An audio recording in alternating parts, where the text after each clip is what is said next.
Hello. आज हम discuss करने जा रहे हैं जामिया मिलिया इस्लामिया के स्कूल के क्लास 11th कॉमर्स के एंट्रेंस टेस्ट के सिलेबस के बारे में डिस्कस करने वाले हैं। इस वीडियो में हम डिस्कस करने वाले हैं कि क्लास 11th कॉमर्स का एंट्रेंस टेस्ट का सिलेबस क्या है, आपको एंट्रेंस टेस्ट की प्रिपरेशन कैसे करनी है, बुक कौन सी परचेज़ करनी है, प्रीवियस ईयर क्वेश्चंस के बारे में और सारी चीज़ें हम जो भी इम्पॉर्टेंट है वो भी हम इस वीडियो में डिस्कस करने वाले हैं, जिससे आपकी एंट्रेंस टेस्ट की प्रिपरेशन ईजिली हो जाए। तो आइए स्टार्ट करते हैं वन बाय वन। सबसे पहले क्लास 11th कॉमर्स का जो एंट्रेंस टेस्ट का सिलेबस है वो 4 पार्ट्स में डिवाइडेड है: English, GK, maths, social science. तो इंग्लिश के जो आपके क्वेश्चन पूछे जाने हैं वो 25 एमसीक्यू क्वेश्चन आपके इंग्लिश से पूछे जाने हैं, जीके से 10, मैथ से 25 और सोशल साइंस से 40 एमसीक्यू आपके एग्ज़ाम में पूछे जाने हैं। और टोटल जो एमसीक्यू क्वेश्चन पूछे जाने हैं वो पूछे जाने 100 एमसीक्यू क्वेश्चन टोटल पूछे जाने हैं। अब बात करते हैं इंग्लिश में आपको क्या पढ़ना है, जीके में आपको क्या पढ़ना है, मैथ्स में आपको क्या पढ़ना है और सोशल साइंस में आपको क्या पढ़ना है। तो ये सारा सिलेबस जो है आपके प्रोस्पेक्टस में मेंशन है। तो आइए पहले हम सिलेबस पे चलते हैं, उसके बाद हम फिर बात करते हैं एक एक करके कि आपको प्रिपरेशन कैसे करनी है। तो यहाँ पे आप देख सकते हैं syllabus for admission test based on NCERT syllabus. याद रखना है आपका जो एंट्रेंस टेस्ट का सिलेबस है वो किस पे बेस है, एनसीईआरटी बेस। ठीक है, ये चीज़ आपको ध्यान रखनी है। ये नहीं आप प्रिपरेशन कहीं और से करने लगे, आपको कुछ नहीं करना, सिर्फ आपके पास क्लास 10th की एनसीईआरटी होनी चाहिए। तो अगर आपके पास क्लास 10th की एनसीईआरटी है तो आप आराम से अपने एंट्रेंस टेस्ट की प्रिपरेशन स्टार्ट कर सकते हैं। तो आइए बात करते हैं एक एक करके। सबसे पहले इंग्लिश। तो इंग्लिश का जो सिलेबस है, हम बात कर रहे हैं क्लास 11th कॉमर्स की। तो इंग्लिश में आपको क्या क्या पढ़ना है, तो देखिए इंग्लिश तो तीनों के लिए ही सेम है।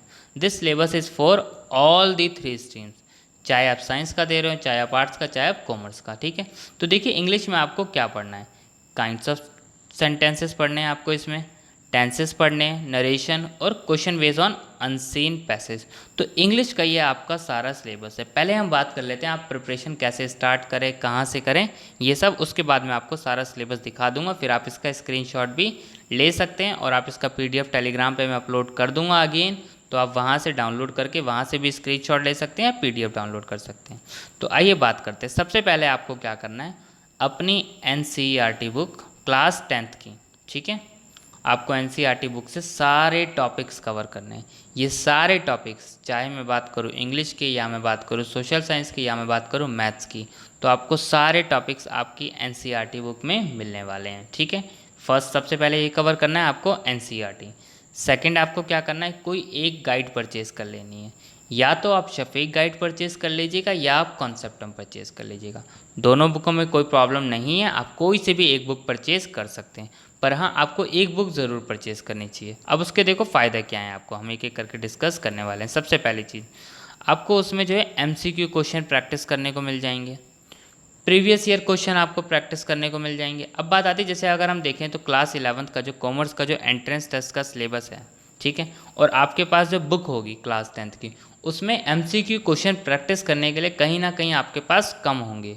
तो आपको प्रैक्टिस करने के लिए चीज़ें तो चाहिए, तो एमसीक्यू क्वेश्चन आप प्रैक्टिस कहाँ से करेंगे, आप अगर अलग अलग बुक लेंगे तो आपको महंगा पड़ जाएगा। तो बेटर है कि आप एक बुक परचेज़ करें, ठीक है, और उसमें एमसीक्यू क्वेश्चन जितना हो सके ज़्यादा से ज़्यादा प्रैक्टिस करें।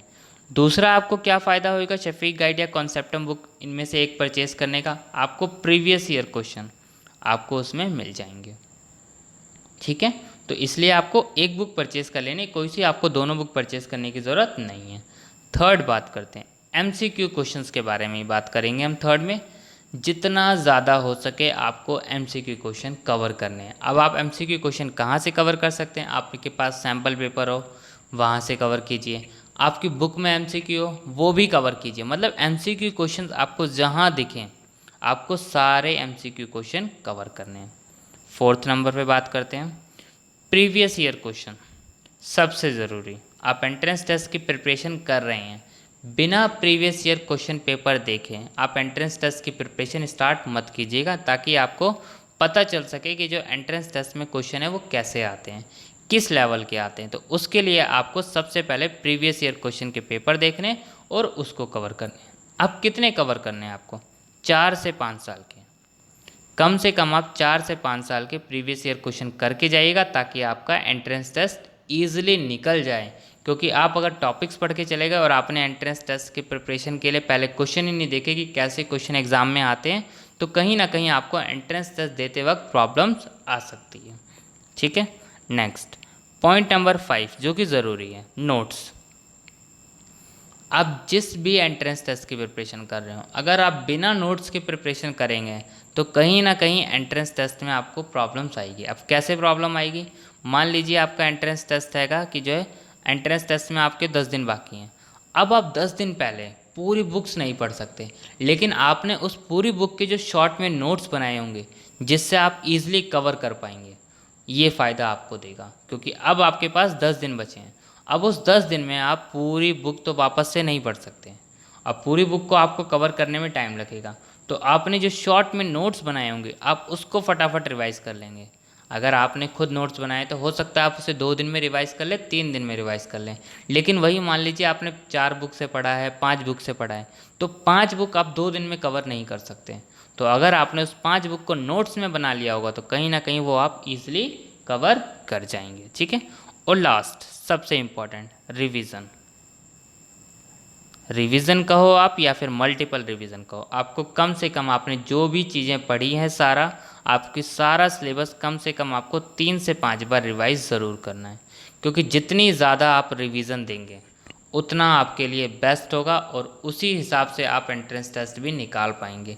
क्योंकि आपने रिवीजन नहीं दी तब आपको कहीं ना कहीं उतना बेनिफिट नहीं मिलेगा, क्योंकि आपने टॉपिक्स पढ़ लिए और रिवीजन देना सबसे ज़्यादा ज़रूरी है।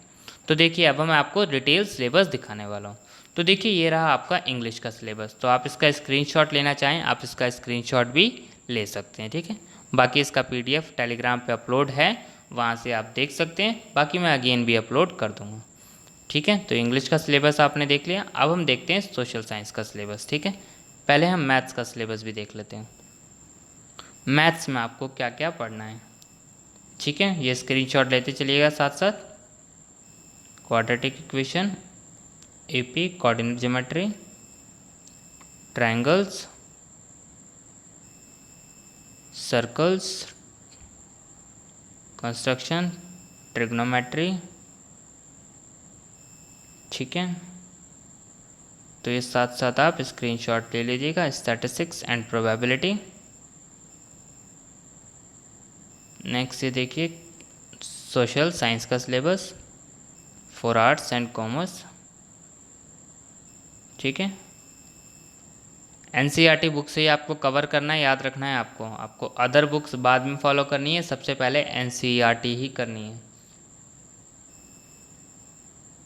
Agriculture, manufacturing industries, life lines of Indian economy, democratic politics, power sharing, federalism, political parties,